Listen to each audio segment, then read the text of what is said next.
Nous avons tous nos pieds, tous nos arrondis d'assemblée. J'ai posé comme tout à l'heure le haut vers le haut pour pas me perdre, hein. On voit mes petits points de repère, là aussi, là aussi.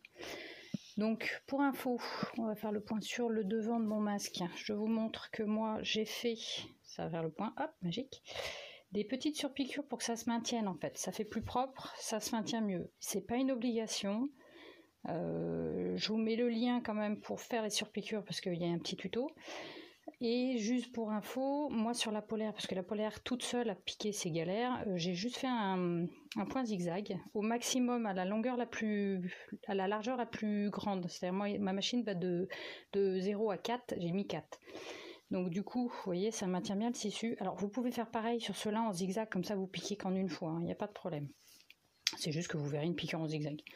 Donc là, pour le faire, vous voyez la couture, vous posez avec le tissu la couture au milieu de votre pied presseur, d'accord? Vous mettez votre point zigzag et au max et hop, vous laissez toujours la surpiqûre poursuivre au milieu de votre pied presseur, d'accord?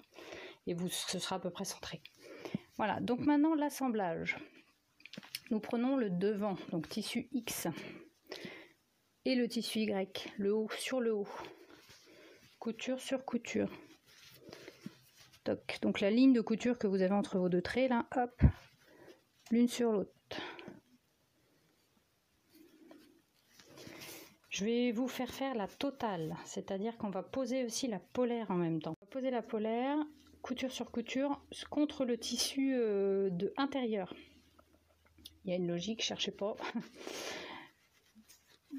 Hop, contre le tissu intérieur. Et du coup, toutes les coutures sont au même endroit. Et hop, on épingle. Pardon, je suis pas dans le champ. J'apprends avec vous, hein. YouTube c'est nouveau pour moi. Enfin, jusque-là, je suivais des tutos et pas l'inverse. Hop. Et donc ça c'est normal. La polaire, elle ne va pas jusqu'au bout. Elle va jusqu'au petit trait que vous avez fait. Et c'est normal. C'est parce que c'était pour vous éviter d'avoir une surépaisseur pour votre ourlet fin.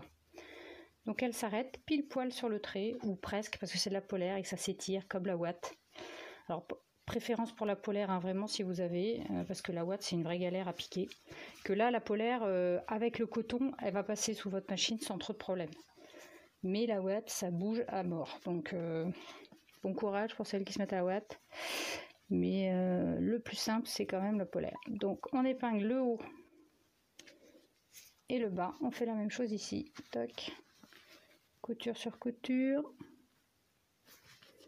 Couture sur couture aussi avec la polaire. Et on épingle. Donc vous faites la totale. Et une piqûre machine, comme je vous ai mis, comme pour les premières piqûres des arrondis, à 0,5 ou à 1 cm, comme vous voulez. Vous regardez le tuto, vous faites comme vous voulez, en fonction de comment vous placez votre pied. Et on se retrouve pour l'étape 4.